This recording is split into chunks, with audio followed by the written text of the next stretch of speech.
Hey guys, so this is part 3 of my AC fault video for the Peugeot 308. As you might have seen in the last video, I concluded that the thermostat housing was at fault, causing the AC to not switch on. And for some time I ran the car without the electronic thermostat control circuit connected.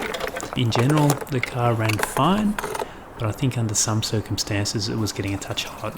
One interesting thing I discovered was that the temperature gauge never really showed this, but the car would run the engine fans for a minute or so after turning the ignition off. And using a diag tool, it was pretty clear the coolant temperature was a touch on the hot side. So to add to this, I started smelling a little bit of coolant, so I suspected that there might have been a small leak. So I bit the bullet and decided to replace the thermostat housing. So there are plenty of great tutorials on how to do this, especially by a number of mini owners, which, as you probably know, run the same engine. Overall, it's a pretty straightforward job. There's just a few pointers that I would recommend, and that would be to remove the battery and tray just to give you better access there. Manipulate the loom in a way that will give you access to the hoses. There's a fair bit of movement there, but you'll just need to disconnect a number of connectors and vacuum hoses. Be very gentle when removing the thermostat from the rear plastic pipe, which comes from the water pump. Mine managed to come out pretty easy with a bit of manipulation, but if you're careless here, you may end up dislodging the pipe from the water pump, and that's just going to mean you've got a heap of extra work to do. I also kept the turbo coolant line connected to the thermostat housing while I removed it. Just found it a bit difficult to access. I couldn't actually get the hose off, so I just disconnected that at the turbo side, and it was pretty easy to manipulate out.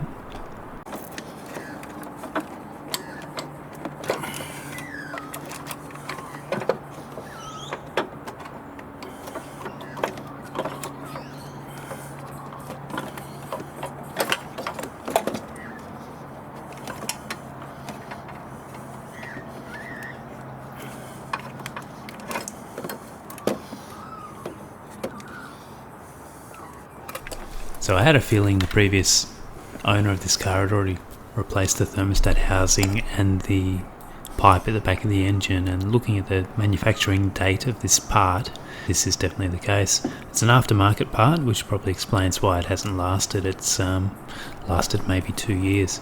So if you're going to undertake this job, I would recommend sourcing a genuine OEM part.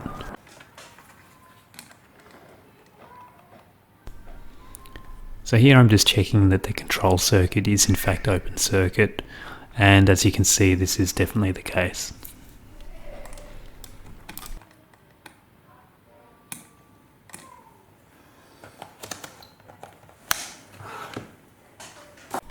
So this is the replacement part number listed for my VIN.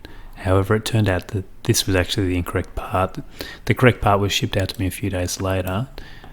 Basically, the difference between the two parts relate to the heater hose. So some vehicles have a traditional sort of clamp and hose, while there seem to be other vehicles that have a push-on hose. So just be mindful of that, and make sure you get the right one.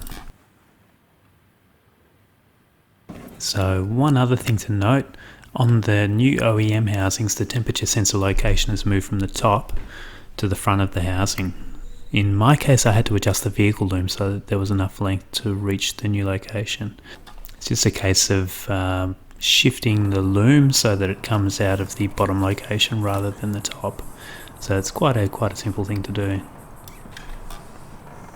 So after all that, the AC is working again. The cooling system's working as it should.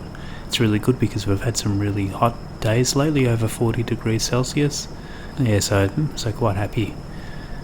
Anyway, I hope there's some useful info in this video if you're in a similar situation and trying to figure out why your AC isn't switching on.